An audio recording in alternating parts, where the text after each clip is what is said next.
the man with 1,000 notes at the end of his fingertips, the fabulous Leo Shavers. Come on, everybody, let's get those hands clapping. Here we go, here we go. Come on. Now I'm the king of the swingers zone, jungle VIP. I'll reach the top and head the stomach, and that's what's bothering me. I wanna be a mango, stroll right into town, and be just like the other guys. I'm tired of the monkey around. Say it to me. Shoo-doo. I wanna be like you. I wanna walk like you, talk like you. You say it's true. But ain't like me. Wants to be. Give it to.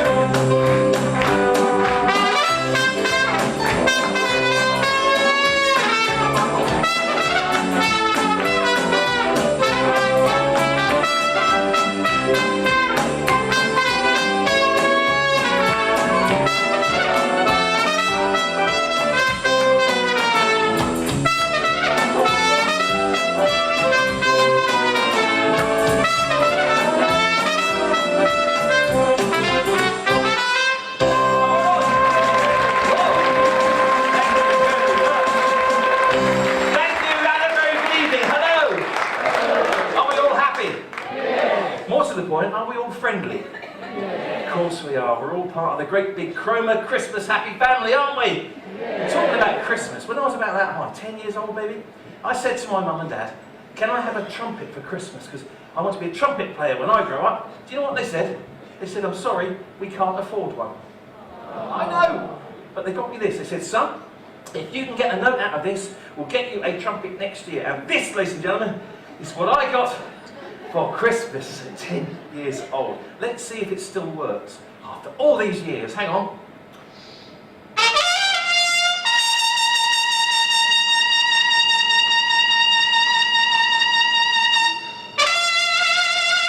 Yes, it does!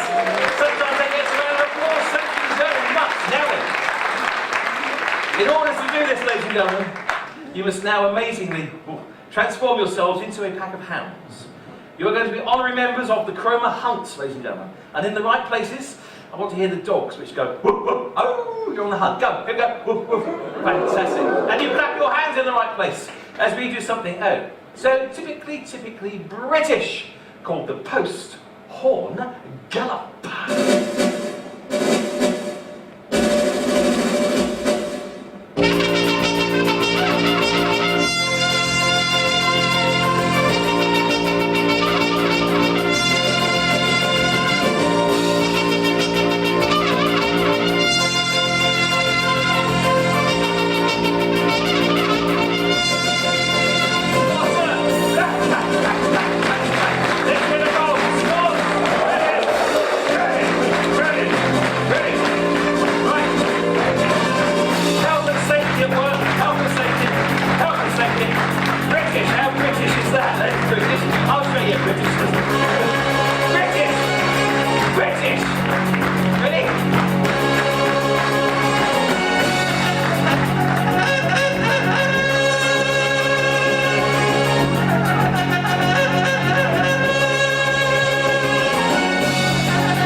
Next time you're driving down the A140 to Ipswich or wherever you're going, you see a bloke wearing one of these things, and you see one of these things, and there's lots of those about at the moment, and you see one of these things, just remember, one of them is missing.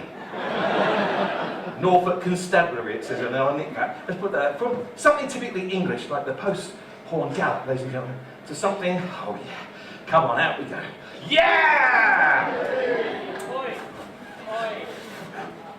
Excuse me. What? Put them.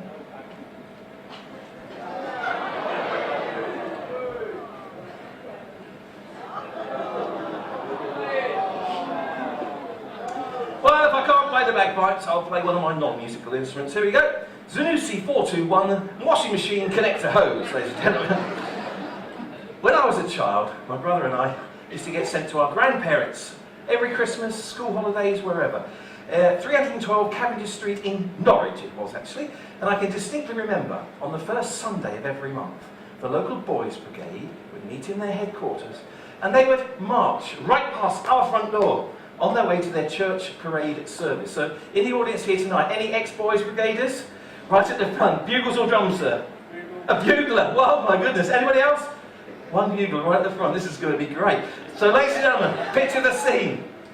It's 10:45 on the first Sunday of the month. The local boys brigade had met in their headquarters. In the distance, you hear the sound of 20 12-year-olds with their drums going. The bass drum reverberates up the street. And then right outside, number 312 Cavendish Street, Norwich, 20 12-year-olds with their bugles, probably you, began to play. Here we go.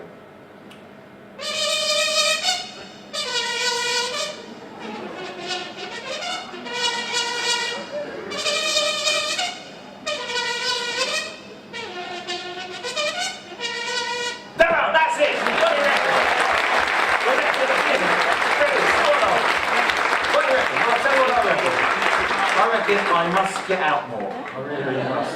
Now my granddad, I owe him a lot actually. He taught me to play the cornet and the trumpet at a very early age.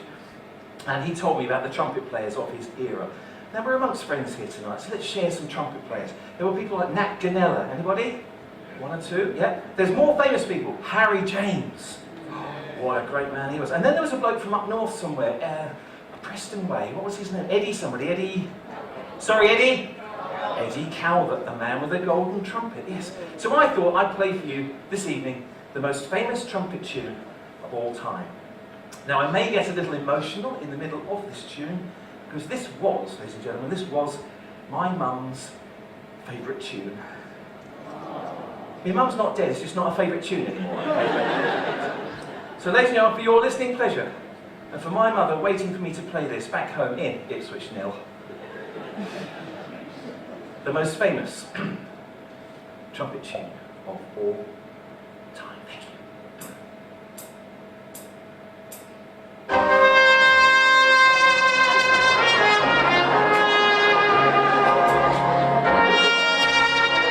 What?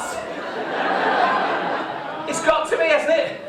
It's been on the telly twice a night for over 50 years. I'll tell you something else about your mother as well. If it was not for Emmerdale Farm, my mum would get no fresh air at all. I'm going to leave you with my favourite of my musical instrument family here on the pier this Christmas. Here it is. What do we call one of these? An Irish penny whistle. I love that Irish music. Do you like it? Happy, you know.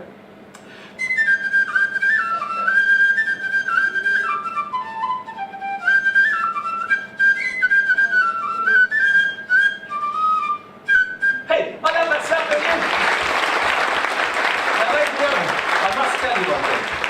We think this is an Irish penny whistle. The penny whistle was invented by Robert Clark, who was a farm labourer. He lived just outside Bury St Edmunds in Suffolk. So they're not Irish at all, they're Suffolk penny whistles. However, I'm going to play you some Irish music. A little flavour of Riverdance. Picture the scene. An Irish family about 100 years ago, leaving Ireland to start a new life across the Atlantic Ocean. They're going to America. They're halfway across the Atlantic Ocean, where the ship is dodging the icebergs. Ah, the Titanic! No, they're not on the Titanic. They're on an old paddle steamer, and this is the tune that drifts across the water, a beautiful piece of Irish music, simply called The Lonesome Boatman.